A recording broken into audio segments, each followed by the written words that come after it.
Hi everyone, welcome back to my channel. Today's video is going to be a little bit different than my other yarn videos.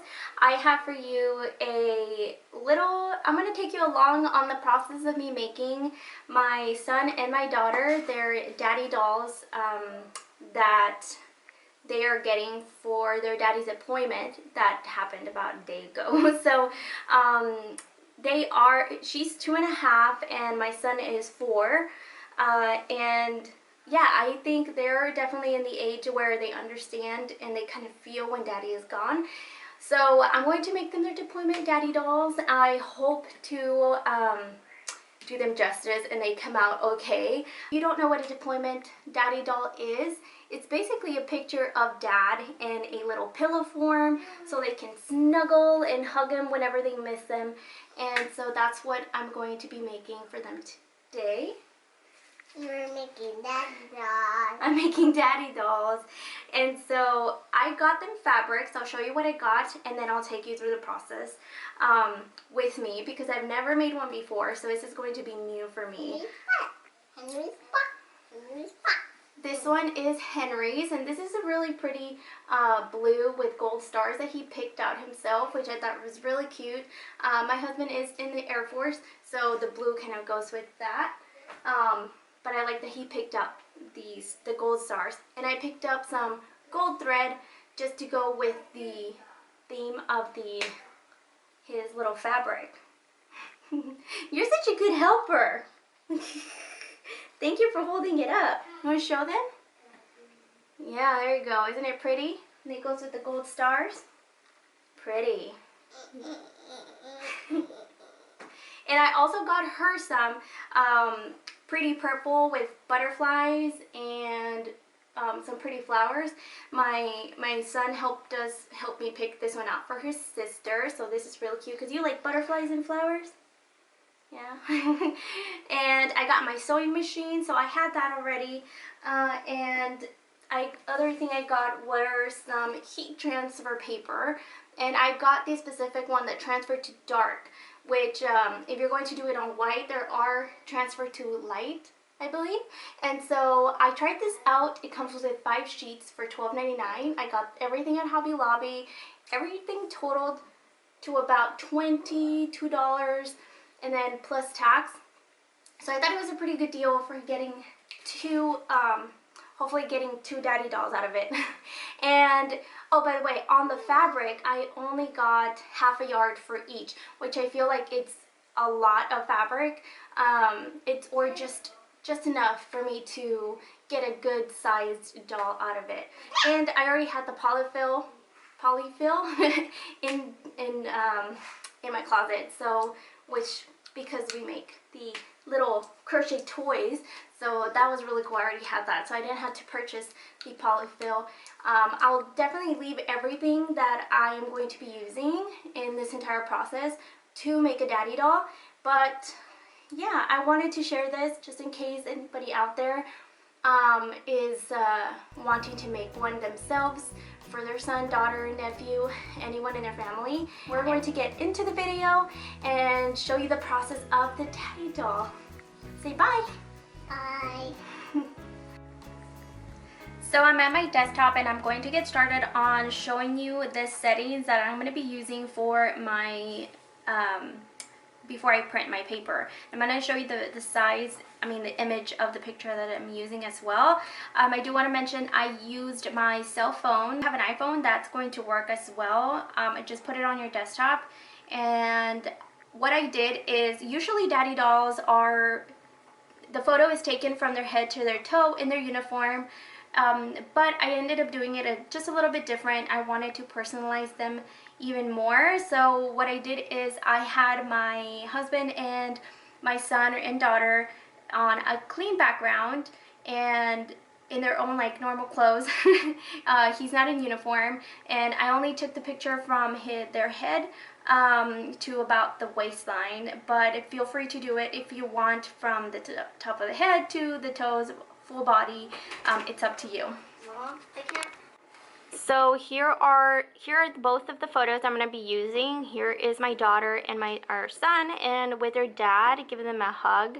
And so what I'm going to do is, where's my mouse? I'm going to hit on the printer settings, and I'm going to show you what I'm going to be printing out. So I'm going to do it on portrait. I'm going to do 1 copy, and I'm going to keep the paper size the same because it is the 8.5 by 11. Now on this paper type, if you click the down menu, you will find that there is an option for inkjet paper, and so that is what I'm going to be using instead of the plain paper. You could have used any like other photo paper, but what I'm going to use the inkjet paper, and I'm going to do it full size. You can definitely customize this how big or small you want to do the little pillow. I'm kind of just going with the flow. Hopefully it works out, and I'm going to do the whole full-blown page, making it as big as I can.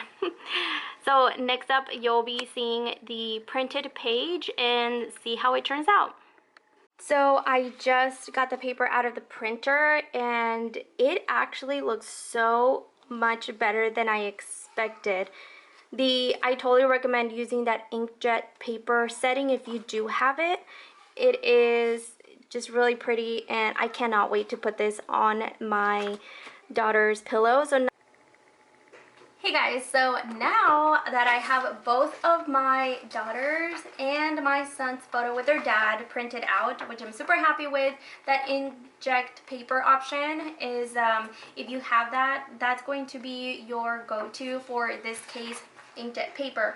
Now, if you do have, if you did get these, they do have a couple of different options for different kind of machines. They didn't have the option for the inkjet for my printer, but it must just be that I guess mine is the Brother. It's the brand Brother printer.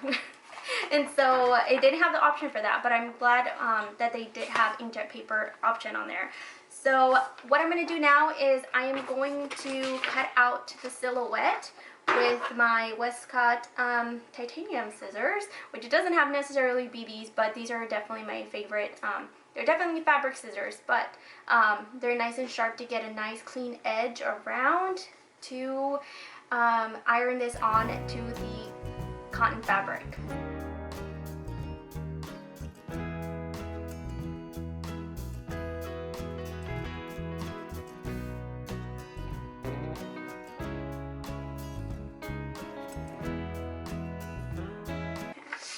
So here is my son with his dad. So I think comparing the size of both, they're fairly the same width. I thought they were going to be a little bit different, but these are going to be nice little pillows. It's definitely going to be more rectangle size pillow, more of a regular size pillow than I initially thought. I thought it was going to be more of like a little daddy doll, but we'll see. It might change as I get closer and work with the fabric and the sizing and all. So that'll be the next step. I'm going to be sizing and mapping out my my fabric to cut out.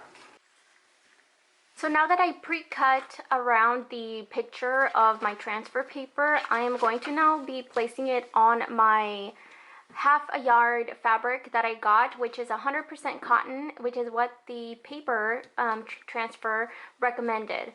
So what I'm going to be doing, I'm just going to lay this down flat, and it is folded over, so there is the other side on here. So you do get a lot of fabric with that half a yard, which half a yard was about $4 or $5, which is pretty good. You can do something else with the extra fabric. So what I'm going to do is I'm going to try and figure out a shape that I'm going to be doing for this plush pillow. Are you excited for the daddy pillow? Yeah. Do you like this picture of you and daddy? Yeah. Let me see. Hold it up. Okay. It's going to be Look on the back. Oh yeah, that's what I'm going to use to stick it onto the pillow. Oh. You excited? Yeah. All right. I'll stick it on my pillow. Okay. I wanted to quickly show you before I show you the cutout portion of it.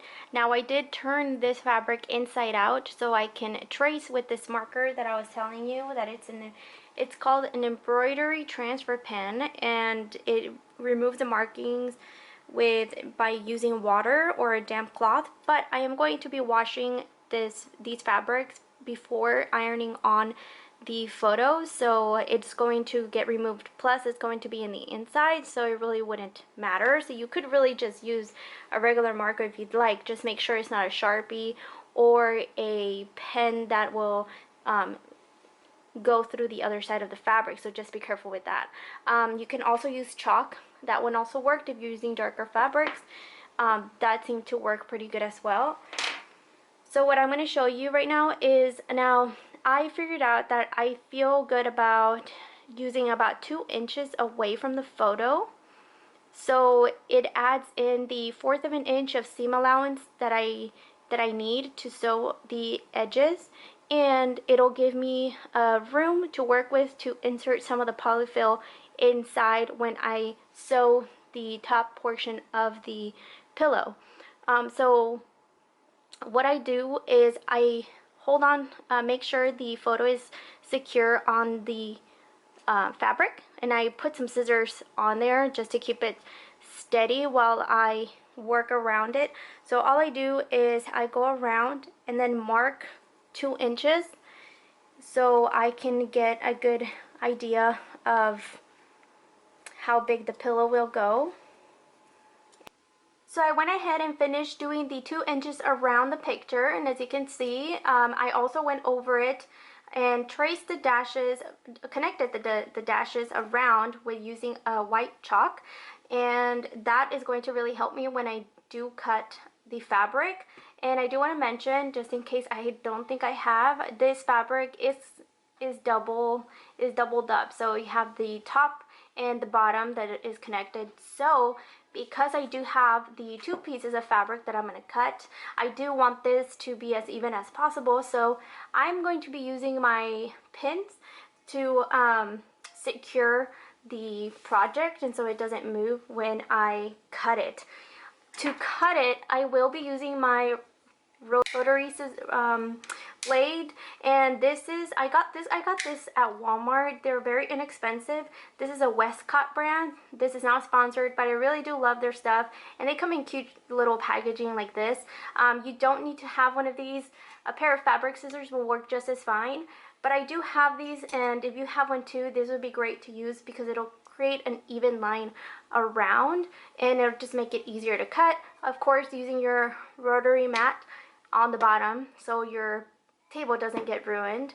So I'm going to go ahead and finish up doing the pins, and then I'm going to get started with the cutting around. I find my board, just a wooden board that I have that I use for videos. On the other side is white, so I'm going to use that as my protection on my table. So I'm going to show you how I'm going to cut it around, and having that chalk as a guide.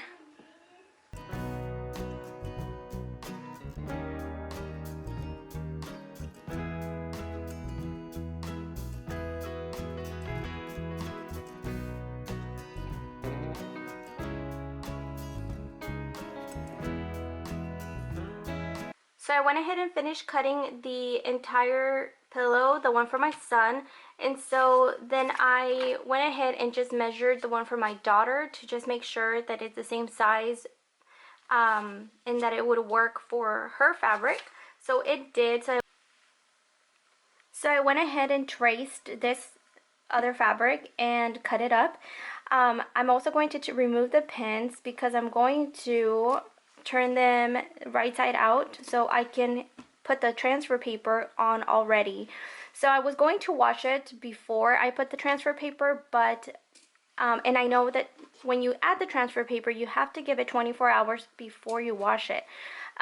But that's exactly what I'm going to do.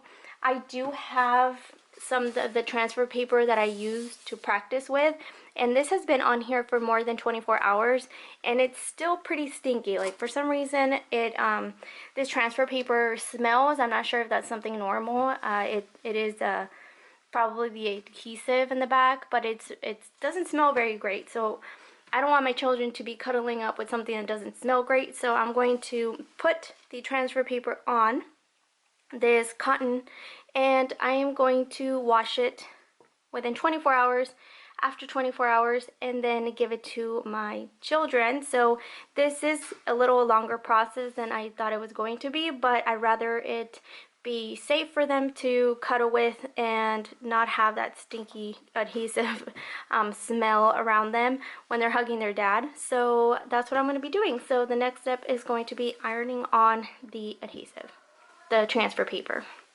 Now that I have the fabric cut up, I'm going to be using this wooden board that I had laying around, and I'm going to place one section of the fabric that I cut out, and now I'm going to be using the picture and transferring it onto here. I have my iron, which is really hot on the highest cotton setting, and I did remove the water so no steam goes on there. Now, every single transfer paper should be including a silicone sheet and instructions for the amount of pressure and the amount of time to put the iron on there. So before you start, don't forget to remove the back of the transfer paper so you can apply it and place it gently on the fabric.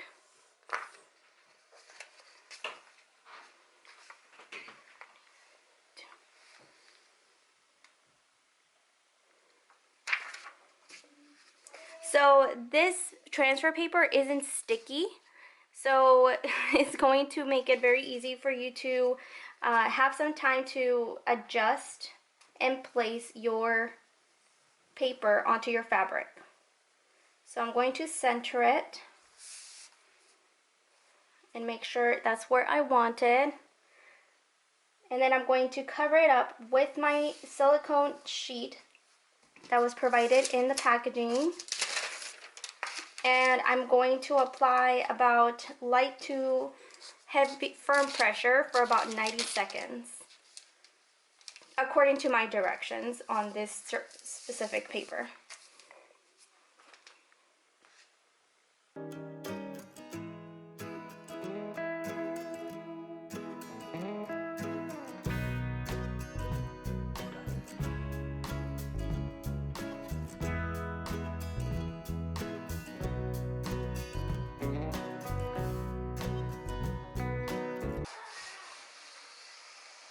Okay, so it's been 90 seconds, and now I'm going to remove the sheet,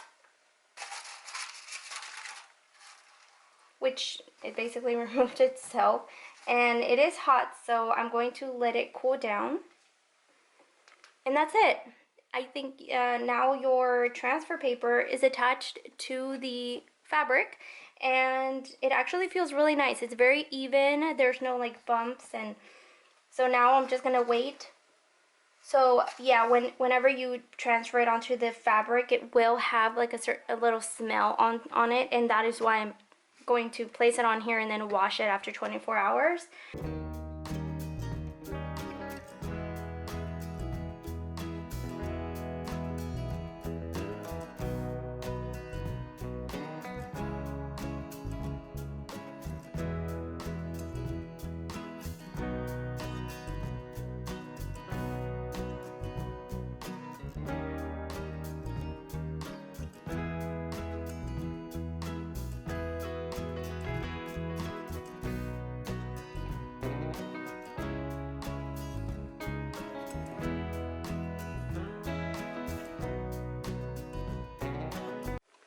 Hey guys, so I'm back. It's been 24 hours. I finished up ironing the transfer paper onto the fabric, and just like the instruction said, I let 24 hours pass to let the adhesive, I guess, really adhere to the fabric. So here we are, and I put them already in the washing machine, and it says to use the cold wash setting. I'm going to use the delicate setting, and I'll be back and show you the results after I've washed and dried them. So both have been washed and dried on tumble dry on low setting, and we are finished. This one with my son, I don't see any bleeding on the picture, and everything seems just like before. I even put it in the wash and dryer. It did fray a little bit on the edges, and that's totally normal, and that is okay because I'm going to be sewing all over the edge, so that's okay. The only one I noticed just a little bit of, and I think you can kind of notice a little bit of the ink coming out, which I don't know why this one did and this one didn't. They both got washed and dried at the same time. I don't know if probably this green bled a little bit in the wash and tinted this, which is what I think happened. It actually came through the shirt, so I think that's what happened. Neither of them lifted. The transfer paper is really nice. I don't see anything lifted, but I do have them a little wrinkly from the dryer, so I'm going to be ironing them all and getting them ready to get sewn and filled and finally getting ready to gift them. Keep in mind also, if you are going to re-iron your transfer, make sure you still use your silicone sheet that was provided with you. Do not put the iron on top of the transfer paper. So if you're going to iron over it, remember to put the sheet over.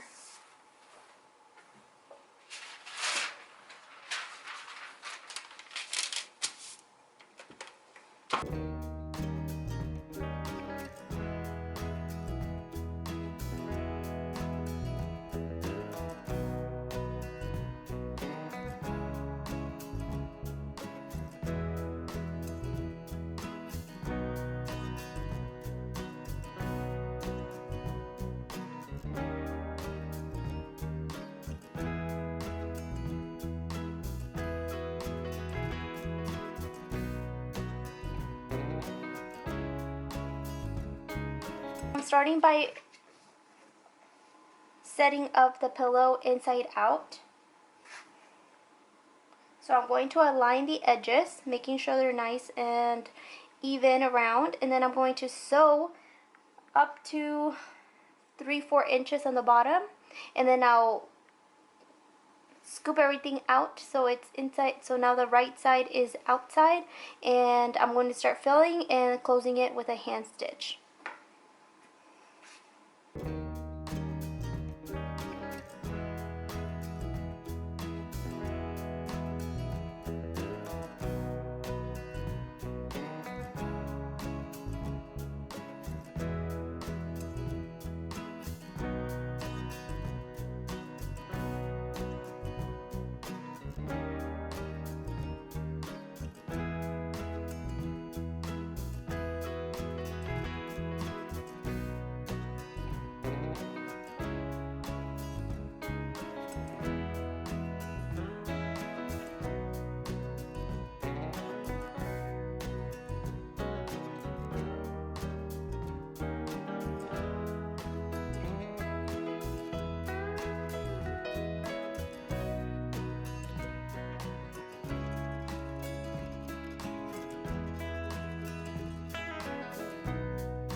You can see that that's where I don't know if you can see it, but I back stitched and then did front again. I went over it just to secure that last end of that thread, and so I left about this much, which is about like two and a half inches. And so now I'm going to bring the right side out.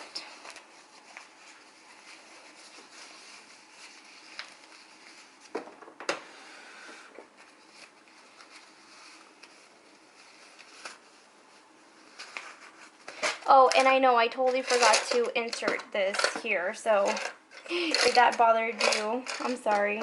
I Totally forgot to insert that little piece.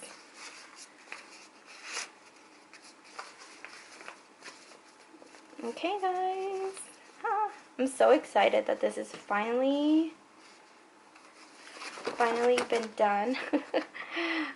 So there it is. I did go, actually I wanted to show you before I did this, but I did and this always happens when I am sewing. I give myself more than really 1/4 of an inch of seam allowance, so I know I always go a little bit more. That's why I did the 2 inches around, and I feel like that was perfect. You can see I went about 1/2 inch, almost 1/2 inch on the seam allowance, which is not so bad, but that's why I gave myself a lot of room to work with. So if you are like me and you need like about 1/2 inch of seam allowance, I just can't seem to get that close to the edge for some reason. I just get scared that it's going to trap onto the foot of the needle, because it's happened to me before. So I just rather be safe than sorry. Plus I had a lot of fabric to work with anyway. So I have a really nice opening on the bottom. I'm going to insert the polyfill after I finish with my son's, and I'll show you how it looks when it's done.